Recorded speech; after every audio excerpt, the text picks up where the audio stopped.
नमस्कार, स्वागत है साहित्यिक झरोका चैनल पर।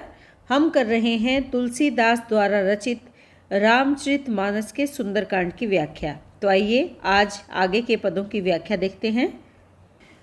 हमने इससे पहले जो व्याख्या की थी उसमें अशोक वाटिका में जो हनुमान जी राक्षसों का संहार कर रहे थे उसके बारे में जाना था।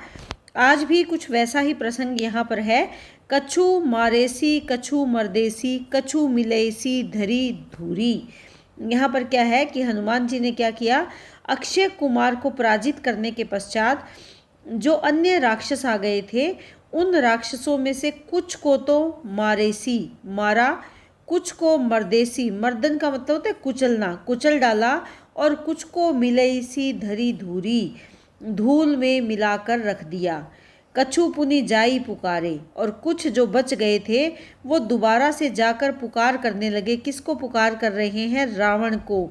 और क्या कह रहे हैं? प्रभु मरकट बल भूरी। मरकट यानी जो वानर आ गया है वो बड़ा ही बलवान है, बल से पूर्ण है। उसने अक्षय कुमार को मारकर सारे राक्षसों का संहार कर डाला है।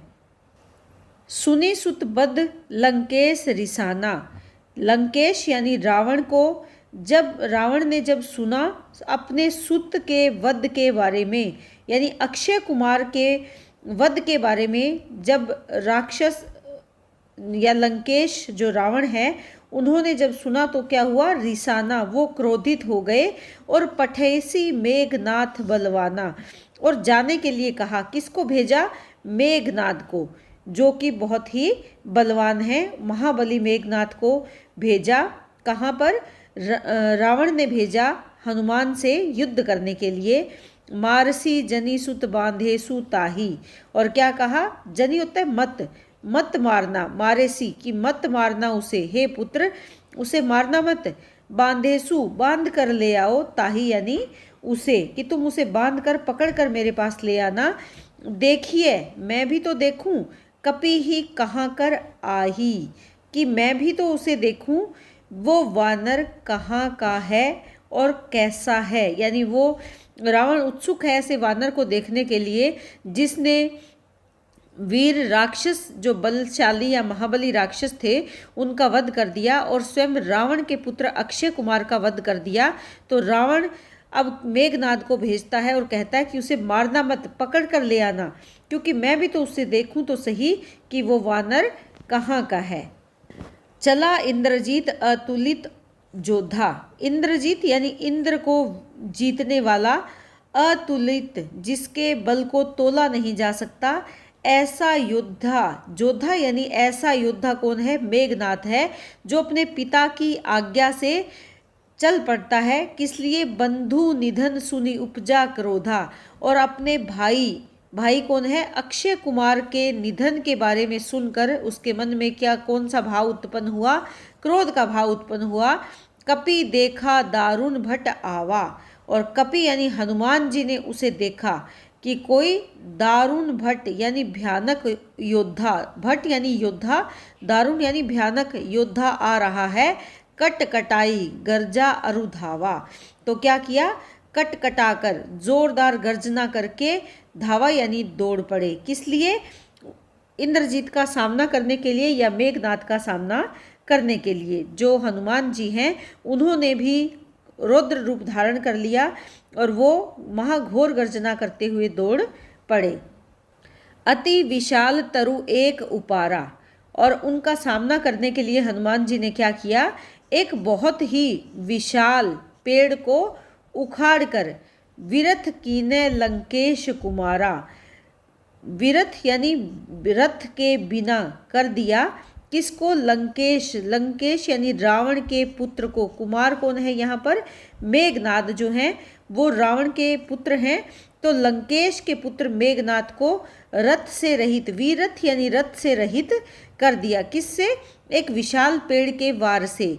रहे महाभट ताके संगा, और उसके साथ जो बड़े बड़े महाभट यानी बड़े बड़े जो महाबली योद्धा थे उसके ताके संग यानी उसके संग गही गही पकड़ पकड़ कर, कपि यानी हनुमान जी ने मर्दई निज अंगा, उन्हें पकड़ पकड़ कर हनुमान ने उनके अंगों को मसल डाला। निज यानी उनके शरीर के अंगों को मसल डाला। ये कौन थे? जो मेघनाद के साथ महाबलशाली राक्षस आए थे, उनको हनुमान जी ने मसल डाला। तिन्ही निपाती ताही सन बाजा, ऐसे जो राक्षस थे उनको मारकर हनुमान जी ने कहाँ पहुँचे? मेघनाद के पास। तिन्ही यानी उनको, निपाती यानी युद्ध में पराजित करके, मार के, ताही सन बाजा, उसके साथ जाकर भिड़ पड़े। किसके साथ? भिड़े जुगल। और कैसे भिड़े? जुगल यानी दोनों मानहु गजराजा, और दोनों ऐसे भिड़े जैसे दो गजराज यानी बड़े हाथी आपस में भिड़ रहे हैं। मुठिका मारी चढ़ा तरु जाई, और हनुमान जी ने क्या किया? मुठिका यानी एक घूंसा मारकर वो कहाँ चढ़ गए? तरु जाई, चढ़ गए पेड़ के ऊपर। उन्होंने मेघनाद को एक जोर का घूंसा मारा और वो पेड़ पर जा चढ़े। ताही एक क्षण मूर्छा आई, और उस एक क्षण में ऐसे लगा जैसे मेघनाद मूर्छित हो गए हैं या उनको मूर्छा आ गई है।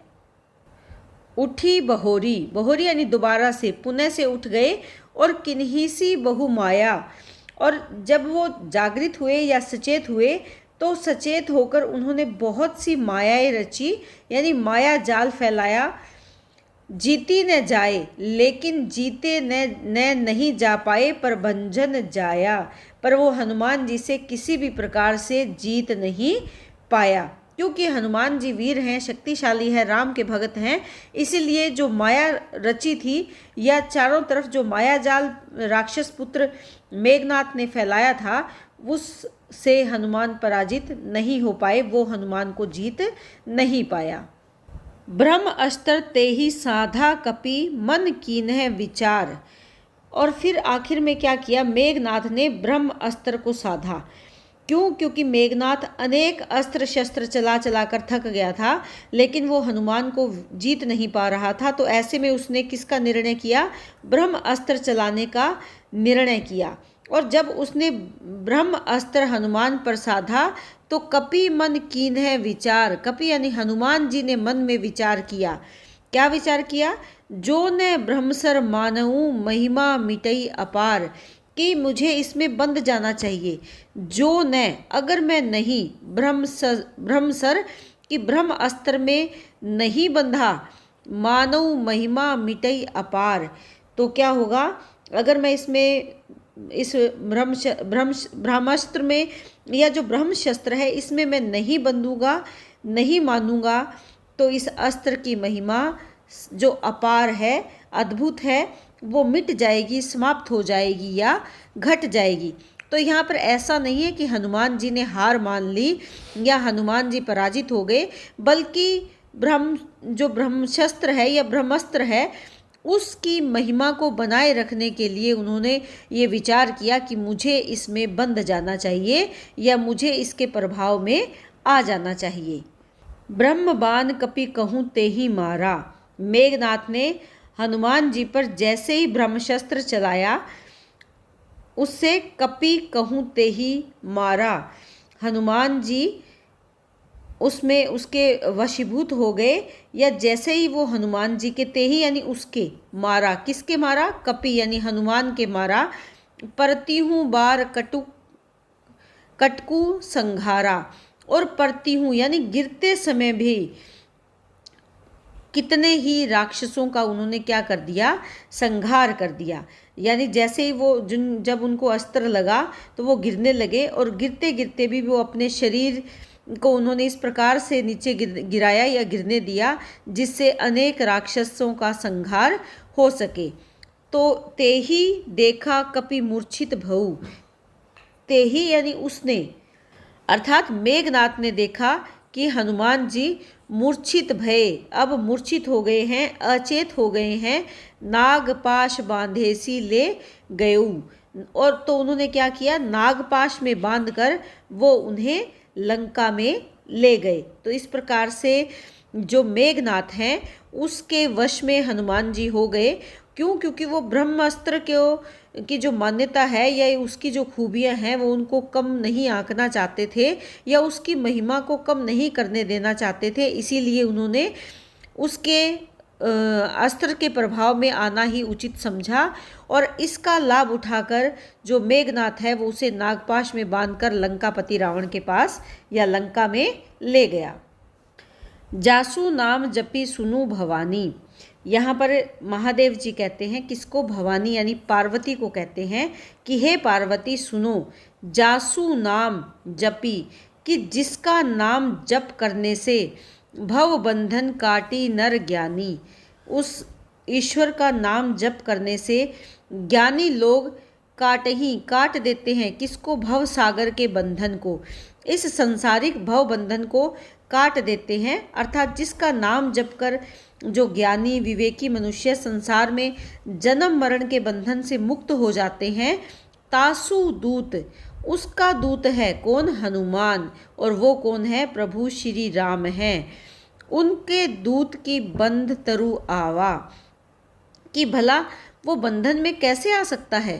प्रभु कारज लगी कपि बंधावा, कि अपने प्रभु के कारज यानी कार्य को पूर्ण करने के लिए हनुमान जी, कपही यानी हनुमान जी ने स्वयं को बंधा लिया है, अपने आप को बंधवा लिया है। तो यहाँ पर शिव पार्वती को, महादेव जी जो हैं वो पार्वती को राम की महिमा के बारे में बता रहे हैं कि हनुमान तो राम का दूत है और राम तो वो शक्ति है जिसके नाम का जाप करने से ही जो नर है इस जन्म मरण के जो चक्र है उससे मुक्ति प्राप्त कर जाता है, ज्ञान मार्ग प्राप्त कर जाता है।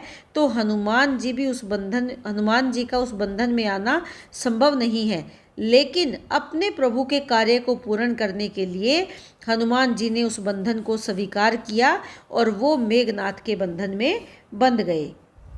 कपि बंधन सुनि निशिचर धाये।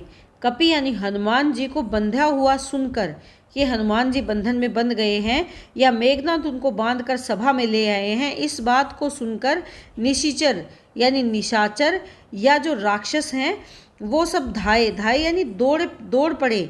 कौतुक लागी सभा सब आए, और कौतूलवश उनके सबके मन में क्या था? कौतूल का भाव था, व्याकुलता थी, उत्सुकता थी, और उसी उत्सुकता के साथ सभा में सभी आ गए।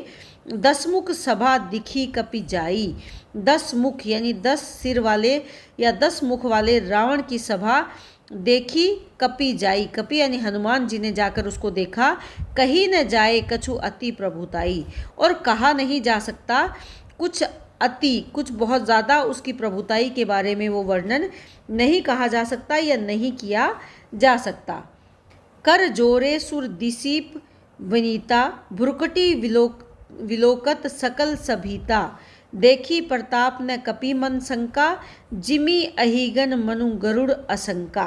तो यहाँ पर क्या है कि कर जोरे, कि राम की सभा का वर्णन कैसा है कि तमाम जो देवता है, दिसीप वो देवता और जो दिक्पाल हैं वो कर यानी हाथ को जोड़े, सुर यानी देवता और दिसीप यानी दिग्पाल, विनीता यानी विनय के भाव के साथ वो हाथ जोड़कर खड़े हैं। अर्थात देव भी और दिक्पाल भी सब वहाँ पर विनय के साथ हाथ जोड़े खड़े हैं। भुरकटी विलोकत, और उसकी भुरकटी की ओर, विलोकत का मतलब होता है देख रहे हैं, सकल सभी, से भीता भय के सहित, डर के साथ उसकी जो भुरकटियां हैं उनकी तरफ वो सब देख रहे हैं। उनके मन में कैसा भाव है? भय का भाव है। देखी प्रताप ने कपि मन शंका, लेकिन हनुमान जी ने उसका ऐसा प्रताप देखा, ऐसा प्रताप या ऐसा प्रभाव सभा में देखा, लेकिन उन कपि यानी हनुमान के मन में किसी भी प्रकार की शंका या डर का भाव नहीं था। जिमी अहिगण, कैसे वो निडर खड़े थे? जैसे अहिगण मनहु गरुड़ असंका। अहिगण यानी सांपों के बीच में गरुड़ निर्भय के भाव से निडर होकर खड़ा रहता है।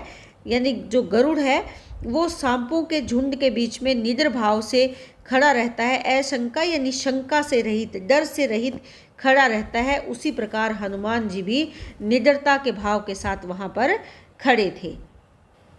तो आज हमने जाना कि हनुमान जी किस प्रकार मेघनाद के वश में वशीभूत हो जाते हैं या उनके बंधन में बंध जाते हैं।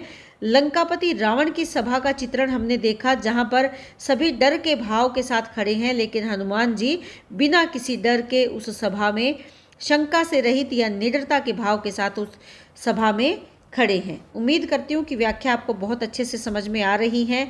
इसी तरह चैनल से जुड़े रहें, लाइक शेयर सब्सक्राइब ज़रूर करें।